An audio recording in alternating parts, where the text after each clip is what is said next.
साल 1952 टिहरी के बाशिंदों के लिए एक बड़ा ही पावन साल था, क्योंकि इस साल टिहरी में शुरू हुई थी रामलीला। लेकिन जब पुरानी टिहरी डूबी तो इसके साथ ही डूब गया ये रामलीला और उसका मंच भी।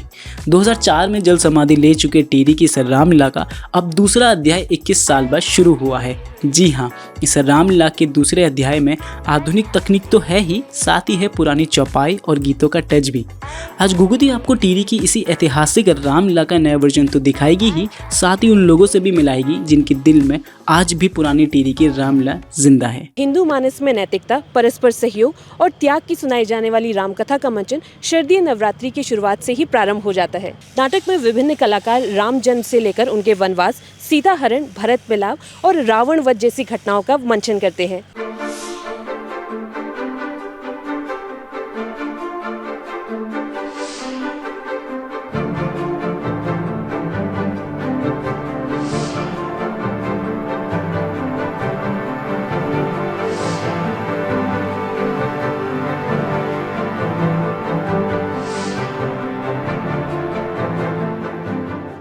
रामलीला के दूसरे अध्याय के पात्रों से भी आपको मिलाएंगे, लेकिन उससे पहले आपको रूबरू कराते हैं कुछ पुराने खिलाड़ियों से। उस समय तो ये स्थिति थी कि हम लोग जो है ना रामलीला करते थे, गड्ढे भी अपना आप करते थे, मंच भी अपना आप बनाते थे, ये स्थिति थी कि आदमी खुद जो है स्टेज बांधता था, खुद सब लोग मिल करके स्टेज बांधते थे। हाँ, जैसे किसी कहीं चढ़ना, ऊपर चढ़ना है तब किसी मजदूर को बुला के ले आते थे। सब विस्थापन की ओर चल दिए। टिहरी डैम के कारण अपनी विस्थापन की समस्या से जूझ रहे थे, इसलिए टिहरी डैम के कारण रामलीला भी नहीं हुई है कि नहीं। फिर अंतिम चरण में हमने 2001 और 2002 में एक सांकेतिक रामलीला की है, उसमें यही पात्र थे। अब जैसे हमें रावण पाठ खेला तो रावण पाठ में एक डायलॉग होता था, एक चौपाई है, नहीं जग में कोई मुझसा ठिकाना, क्या मेरे बल का ठिकाना, क्या मेरे बल का ठिकाना,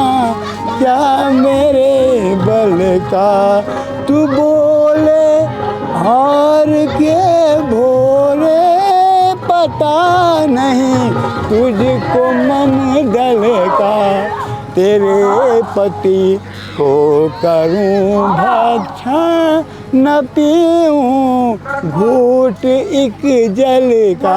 ये तब होता जब वो सीता हरण होती, जब तब बोल देते, क्योंकि हमने भी खेला है ना पहाड़ में। तो अब जब बात हो रही हो रामलीला की तो हनुमान जी ना हो ये तो हो ही नहीं सकता।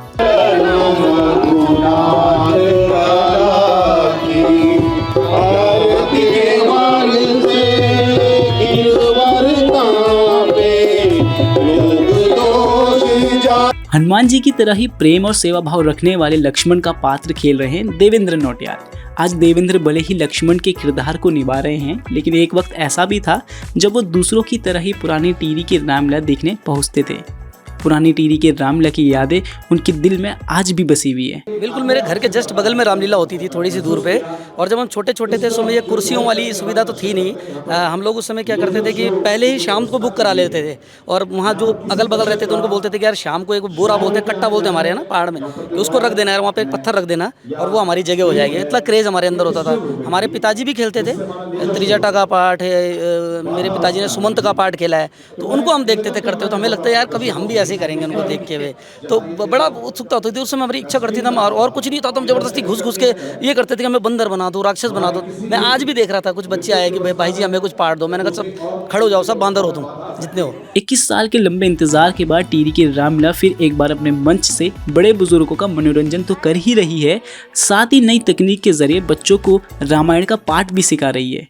इस रामलीला की खास बात यह है कि इसकी चौपाई, इसका संवाद, इसका रंग मंचन ठीक 1952 की पुरानी टिहरी की रामलीला जैसा है, लेकिन एक मॉडर्न टच के साथ। अब क्या है वो मॉडर्न टच, वो आप खुद देख सकते हैं।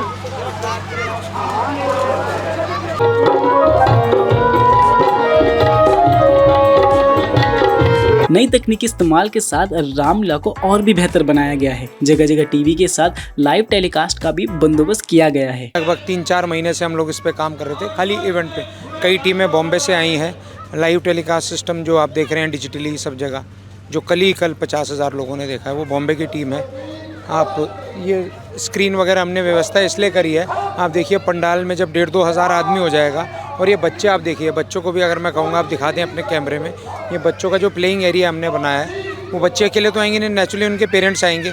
तो जब उनके पेरेंट्स आएंगे, उनकी कुछ लीला ना छूट जाए, तो वो बच्चों के साथ भी खड़े रहें, उनकी देख रेख भी कर लें, और उनके लिए ये व्यवस्था हमने करी है। किसी भी तरीके से कोई भी, हम चाहते हैं कि हर आदमी तक जो यहाँ पे आया है वो एंजॉय भी कर ले, और वो अपने अब जो है टीवी में लीला भी देख ले, लाइव जो है, बिल्कुल ये इसलिए व्यवस्था की। अब होने के पीछे हैं और उन्होंने ऋषि का अपमान कर दिया। हजारों वर्षों से तपस्या में लीन ऋषि ने अपनी आंखें खोली और उनके क्रोध से राजा सगर के सभी पुत्र वहीं भस्म हो गए। अब आपको रामलीला के उस किरदार से मिलाते हैं जिनके बिना रामलीला का होना संभव नहीं है। ये है नरेश कुमार।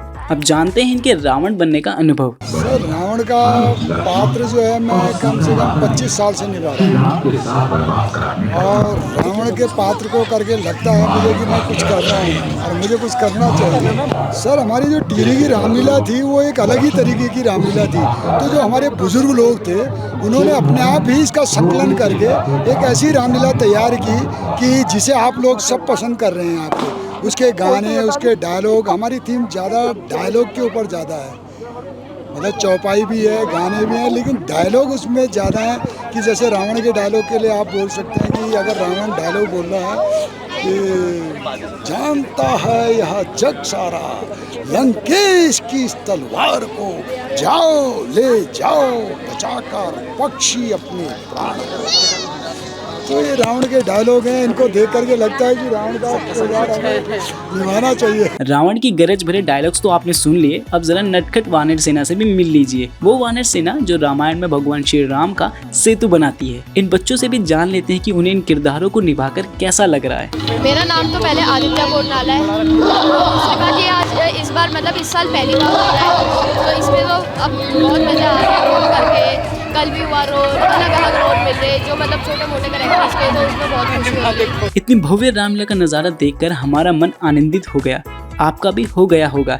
लेकिन सवाल ये उठता है कि 21 साल बाद जीवित हुई ये रामलीला अब कितने सालों तक ऐसे ही भव्य चलती है। ये संचालकों के लिए एक बड़ा टास्क साबित होगा। जब पुरानी टिहरी डूबी तो इस शहर की यादें भी जलमग्न हो गई, लेकिन ऐसे ही कुछ छोटे मोटे प्रयासों से पुरानी टिहरी के लोगों ने अपने इतिहास और अपनी परंपरा को कभी डूबने नहीं दिया।